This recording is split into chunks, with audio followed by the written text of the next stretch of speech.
Ed Weiss, known on air as Charlie Brown, is a retired disc jockey and host of the syndicated beach music program On the Beach with Charlie Brown, heard on nearly 40 stations, mostly in the Carolinas, Virginia and Georgia. Radio career. As a teenager, Eddie Weiss worked as a DJ on various stations playing songs for teens.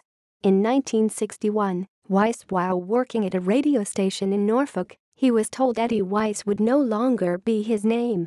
Instead, he would be Charlie Brown, after the song by the Coasters.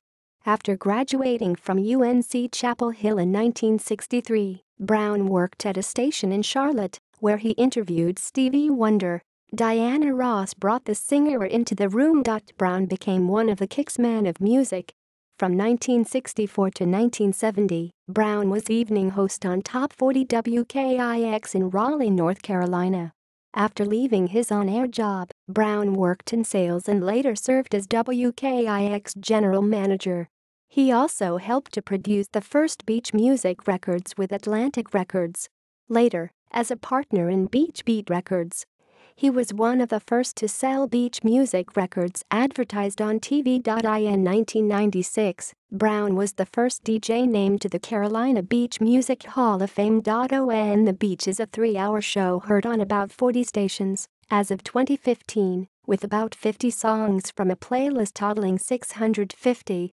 Artists include Chairman of the Board, The Embers and The Temptations.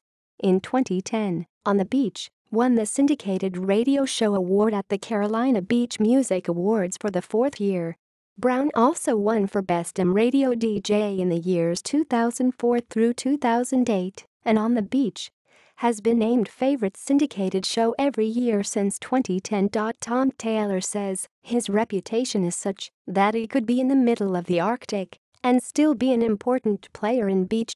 Brown worked at WPCM in Burlington, North Carolina and retired in 2014, except for On the Beach and his weekly show Tuesday afternoons on WHUPFM.org. References. External links. Website. Affiliate list.